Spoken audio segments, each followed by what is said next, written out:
자, 친구들 안녕. 잘 지내고 있지요? 지금 날씨가 굉장히 선선해져가지고 우리 공부 친구들이 공부하기 딱 좋은 날씨인 것 같습니다. 지난 시간에는 우리 3일 운동 했고요. 이번 시간에는 3일 운동 때문에 일어난 3일 운동 때문에 만들어지게 된 단체죠. 우리나라 대표적인 독립단체고요. 그리고 지금 우리나라 대한민국 정부의 전신이라고 할 수 있는 바로 임시정부, 대한민국 임시정부에 대해서 한번 알아보도록 하겠습니다. 대한민국 임시정부는 1919년 3.1운동이 일어난 직후 4월 달에 만들어지게 된, 결성되게 된 우리나라 대표 독립단체다. 이렇게 보시면 되겠습니다. 일단은 3.1운동 이후에 왜 갑자기 독립운동하던 사람들이 임시정부를 만들려고 했냐, 그것부터 이야기를 해야겠죠.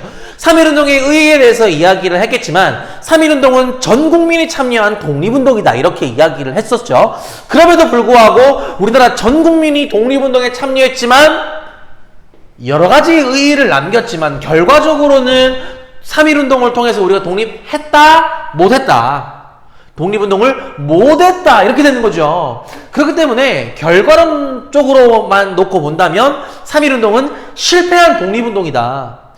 이해가 안 되는 거야. 전 국민이 참여했는데 전 국민이 하나가 되어가지고 참여했음에도 왜 일본 애들이 그것을 막아냈을까? 독립운동가들이 고민해보니 산발적으로 일어났기 때문에 파급력이 없었구나. 파급력? 산발적으로 일어났기 때문에 일본 입장에서는 이렇게 충분히 막아낼 수 있었겠구나라는 생각이 드는 거죠. 만약에 3.1운동을 주도할 수 있는 단체가, 하나의 단체가 있었다라면은 그 단체가 전국적으로 몇 월 며칠 몇 시에 경찰서를 습격하고 뭐 어쩌고 만세를 외쳐라. 뿅!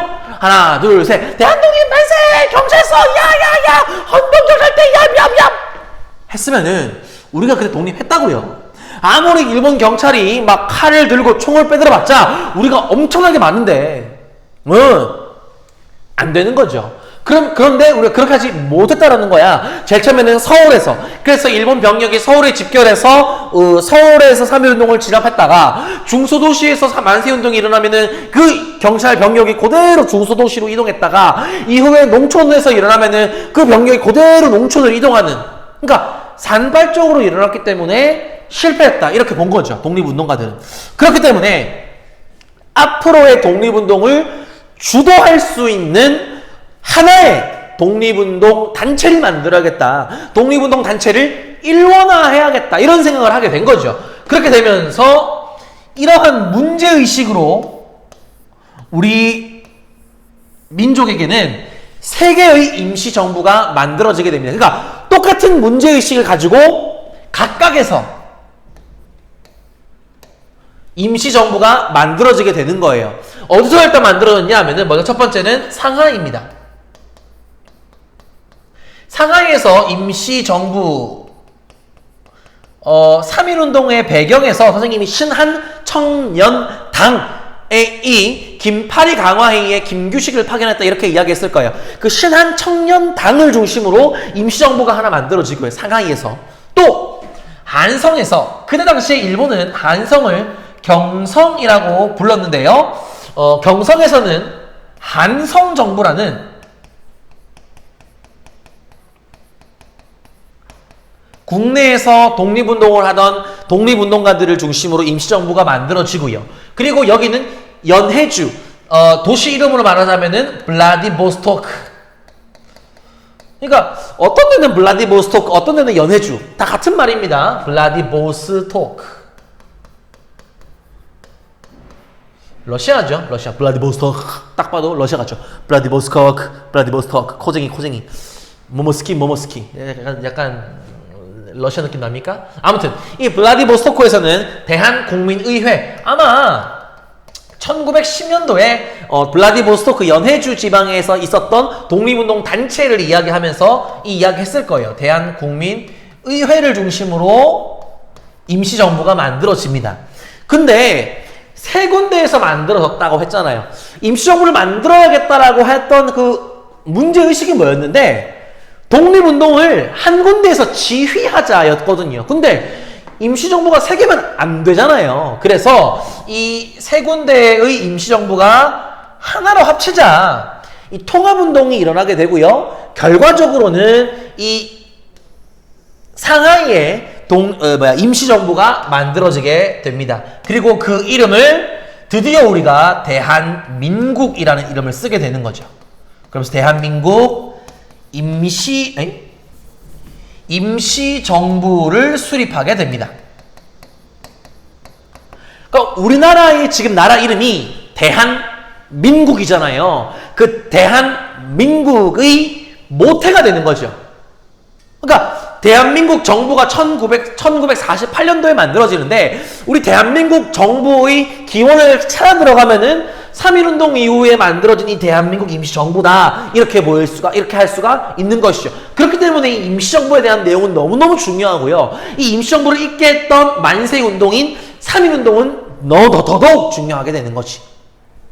그런데 이 대한민국 임시정부가 상하이도 아니고 한성, 경성도 아니고 블라디보스토크도 아닌 경성도 아니고 블라디보스토크도 아닌 상하이에서 만들어졌다. 이게 바로 시험 포인트입니다. 이 1, 2, 3 곳곳은 이 통합운동이 일어날 때에 상하이에서 만들어야 됩니다. 경성에서 만들어야 됩니다. 블라디보스토크에서 만들어야 됩니다. 이런 주장들을 각각 펼쳤겠죠. 그런데 왜 이 1, 2, 3 중에 굳이 상하이에서 만들어졌냐? 이게 바로 시험 포인트라고. 일단 각각의 지리적 조건을 한번 따져가 봅시다. 먼저 첫 번째 후보 1번입니다. 너희 적지 마세요. 1번 경성. 경성이 임시정부를 만들면 뭐가 좋고 뭐가 나쁜가요? 좋은 점 하나 있죠. 정부라고 하면 그 나라를 통치해야 된다. 근데 그 통치해야 되는데 그 정부가 그 영토 밖에 있으면 의미가 없잖아요. 그죠? 대한민국 임시정부는 대한민국을 다스리는 대한민국 영토를 다스리는 정부여야 하고 그렇기 때문에 이 대한민국 안에 있어야 되기 때문에 한성정부는 중요하다. 한성에서 만들어야 된다. 한성에서 임시정부를 만들어야 된다. 이렇게 주장했겠죠. 근데 굉장히 큰 단점이 있습니다. 왜요? 일본 애들이 여기서 지금 감시 그리고 일본 경찰들이 여기를 지금 막 왔다 갔다 하고 막 검시 건물하고 있잖아요. 활동이 자유롭지 못하겠죠. 그러니까 어떻게 보면 이 한성정부 마땅히 이 경성의 임시정부가 만들어야 됨이 마땅하나 지금 특수한 상황 때문에 국내에서는 만들어지기 어렵겠다. 기호 1번은 일단 실패죠. 자, 다음 기호 2번 보겠습니다. 기호 2번은요 바로 블라디보스토크, 다른 말로 연해주입니다. 이곳에 임시정부를 만들게 되면은 굉장히 좋은 장점이 있어요. 뭐냐면 1910년대의 국외 독립운동을 한마디로 이야기하면 무슨 준비 단계라 그랬어? 독립군 기지 건설 단계다 이렇게 이야기했습니다.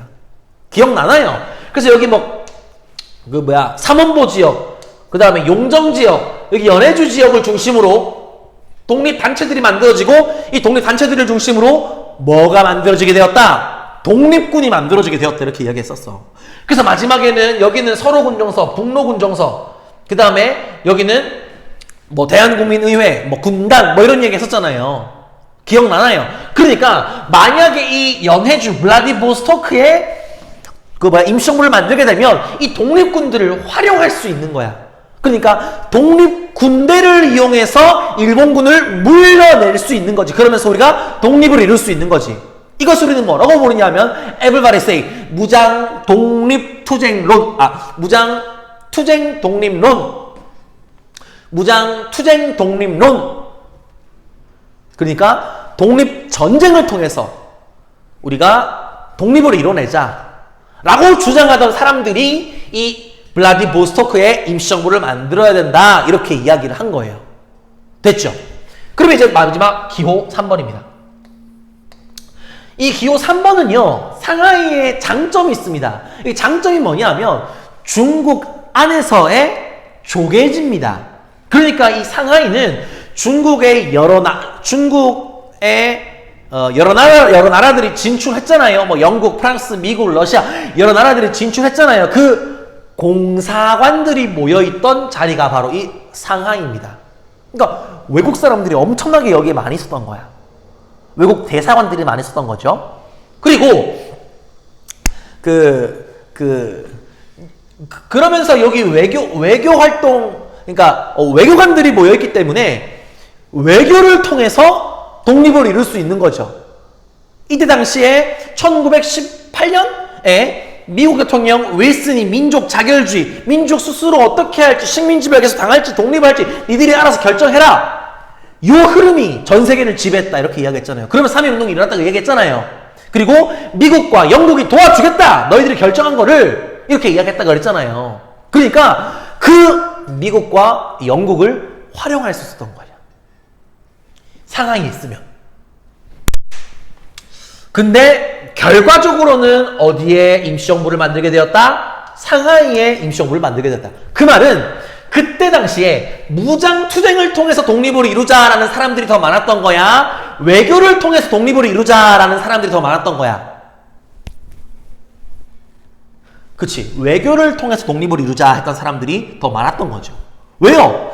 그때 당시에는 민족 자결주의가 전 세계를 휘몰아쳤던 그 시대였다라고 이야기했어요. 그러니까 그때 당시 사람들한테는 미국에게, 영국에게 우리의 일본의 불법적임과 우리의 독립 의지를 얼마든지 표명을 하면은 그들이 도와줄 수 있을 거야 이렇게 생각을 했던 거지.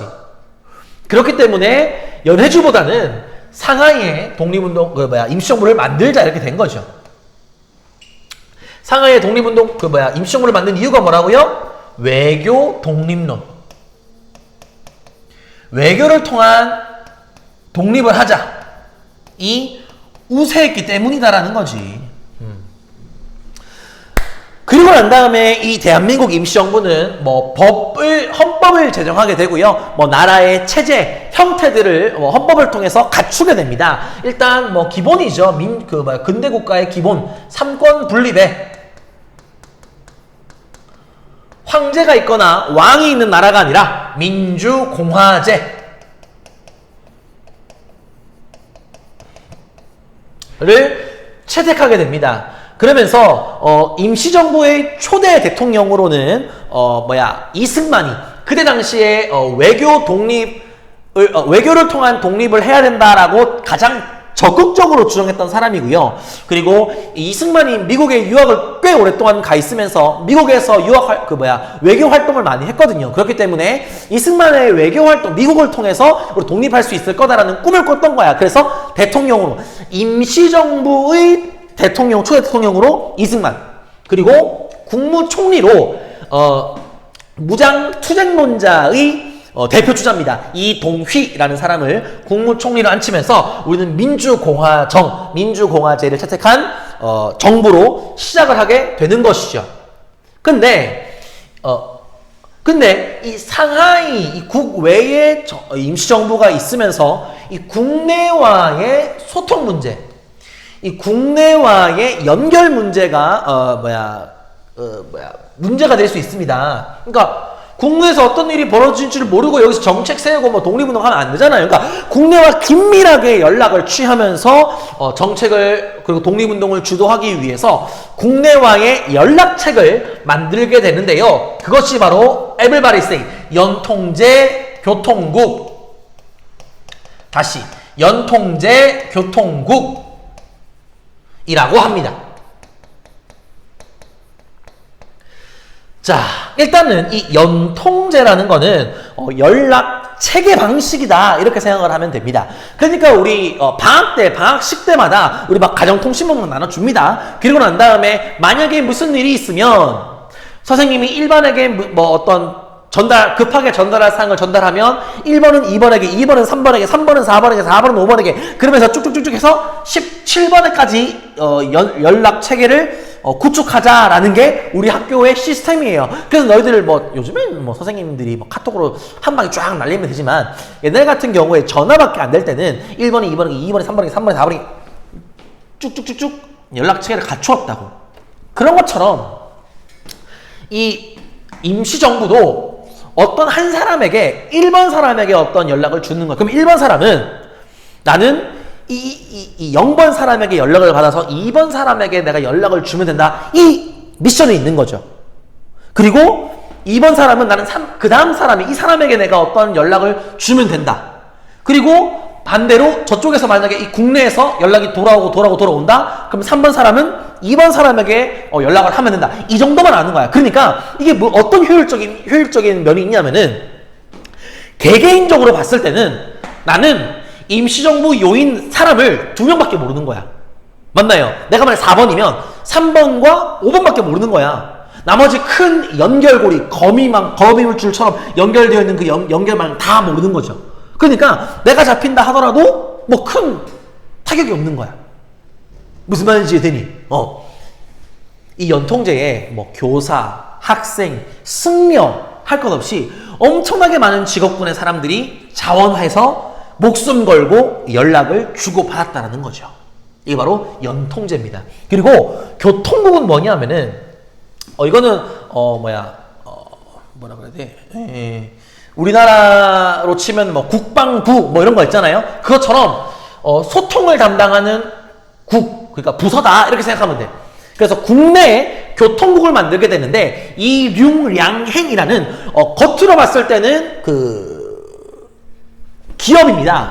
겉으로 봤을 때는 기업인데 실제로는 그러니까 일본 애들이 저게 지금 뭐가 뭐 물건을 생산하고 있거든 이 정도만 아는 거야. 근데 실제적으로 가보면은 비밀문이 있고 그 비밀문 안에 들어가 보면은 임시정부 요인들이 두글두글한 거죠. 너들 그 독립영화 같은 거 보면은 그런 거 있잖아. 쌤 암살을 참 재밌게 봤는데 그 암살에 보면은 그 경성 안에 그 술집인데 그 술집 마담 아주머니가 독립운동 했던 그 임시정부의 대표적인 요인이었죠. 그러니까 그런 것처럼 그런 교통국 기지를 만들었다는 거야. 연락책을 주고받을 수 있는. 그러면서 국내와 소통을 원활하게 했다. 그리고 또 외교를 통한 독립을 꿈꿨기 때문에 상하이에서만 외교 활동을 하는 게 아니라 그 외교부를 둡니다. 그래서 구미위원부와 그리고 파리위원부를 두고 미국과 프랑스에서 외교 활동을 하는 거죠. 우리 독립하고 싶습니다. 독립시켜주세요. 다른 나라에 연락도 좀 하고요. 그리고 또 임시정부가 열심히 활동하고 있음을 알리기 위해서 독립신문을 간행해서 우리나라 사람들 뿐만 아니라 외국에게까지 우리나라의 임시정부의 활동들을 알리게 되었고요. 그리고 또 독립자금을 마련하기 위해서 일반 사람들한테 독립자금을 받기도 했지만 독립공채를 발행하게 됩니다.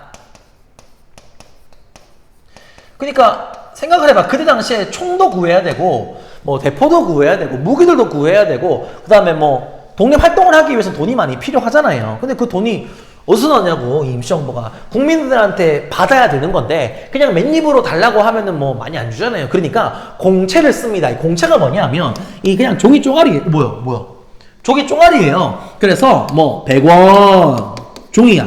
그래서 만약에 독립자금으로 100원을 주는 거야. 그럼 독립공채 100원을 주는 거죠. 그러고 난 다음에 이 종이 꼭 가지고 있어요. 이 종이를 꼭 가지고 있으세요. 우리가 독립하고 나면 우리 대한민국이 독립을 하고 나면 이 공채를 가지고 있는 사람에게 다시 돌려드리겠습니다. 이게 바로 독립공채인 거죠.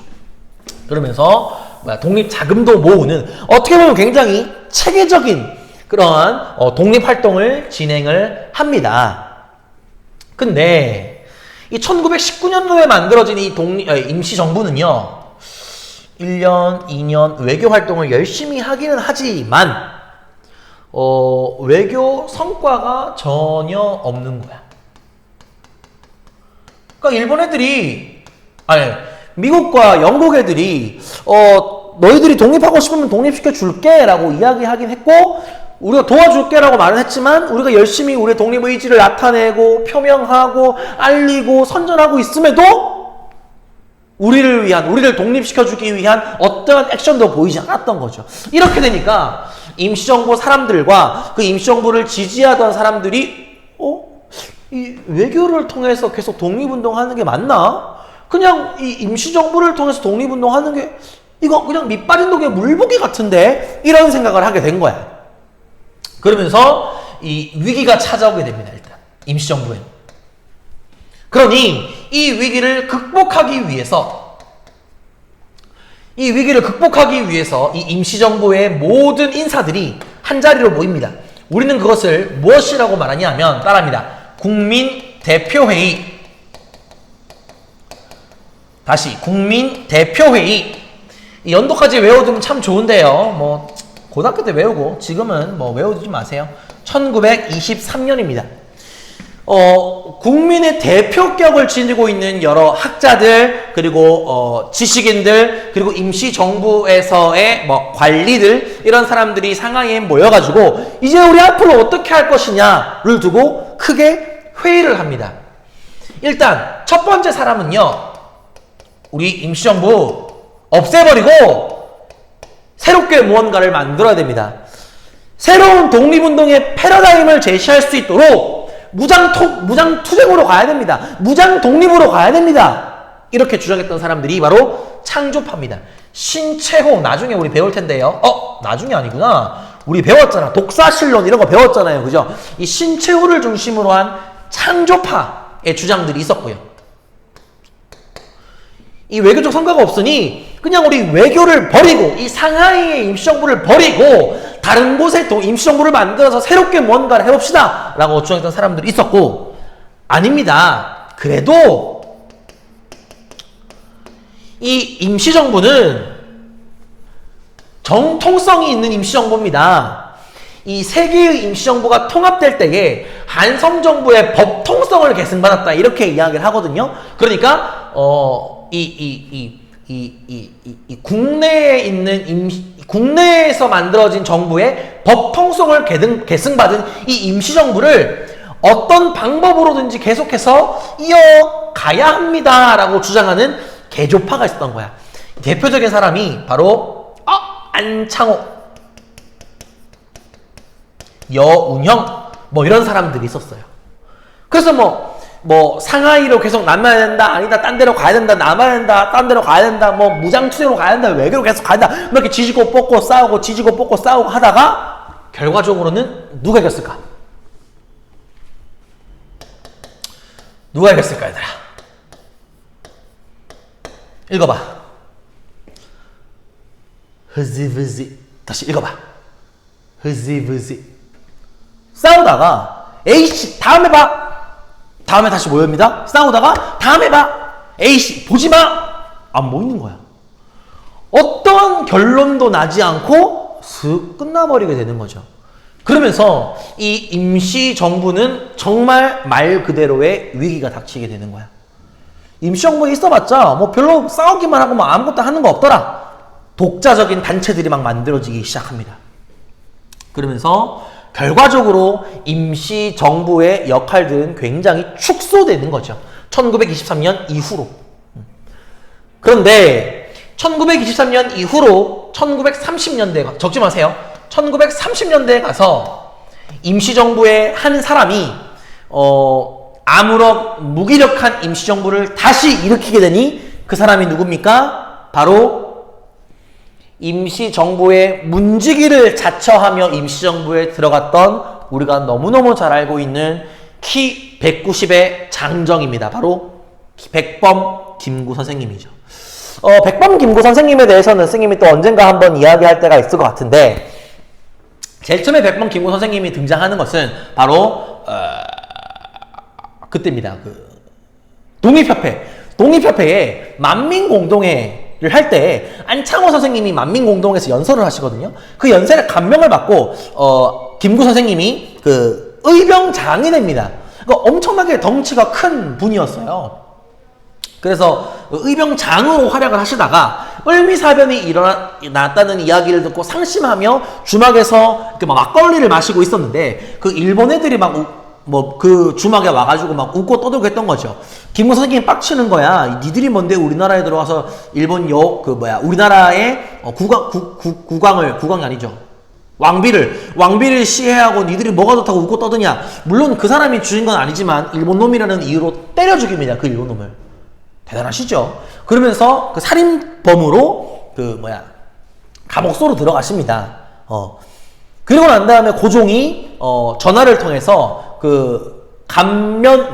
석방을 시켜줘요. 그런 다음에 김구 선생님은 냅다 그 이륙양을 통해서 임시정부로 들어가게 되고 임시정부에서 경찰총장, 지금으로 말하면 경찰총장을 하십니다. 그리고 난 다음에 이런 위기들을 다 겪으시죠. 여러 주요 인사들은 임시정부 별거 없네, 내가 따로 단체를 만들겠다 하면서 하나 둘 빠져나갔는데 묵묵히 그 자리를 지키셨던 분이 바로 김구 선생님입니다. 그러면서 1931년도에 뭐 나중에 이야기하겠지만 한인 애국단이라는 단체를 만들면서 다시 한번 임시정부가 건재함을, 다시 한번 임시정부가 우리나라의 독립을 위해 일하고 있음을 온 천하에, 만천하에 알리시면서 다시 한번 임시정부가 많은 독립운동가들에게 주목을 받게 하신 그분이 바로 김구 선생님 되겠습니다. 이 부분에 대해서는 다시 먼저 한번 이야기할 때가 있을 것 같고요. 우리 교과서 여기까지만. 국민대표회의를 통해서 창조파와 개조파로 나뉘면서 서로 싸우면서 결과적으로는 흐지부지 진짜 위기를 맞게 되었다. 이까지가 바로 임시정부에 대한 내용이었습니다. 자, 수고 많았고요. 아마 영상이 짧으면은 교과서 요 부분 밑줄 긋는 영상까지 오늘로 할 수 있을 것 같네요. 수고 많았습니다. 다음 시간에 봅시다. 안녕!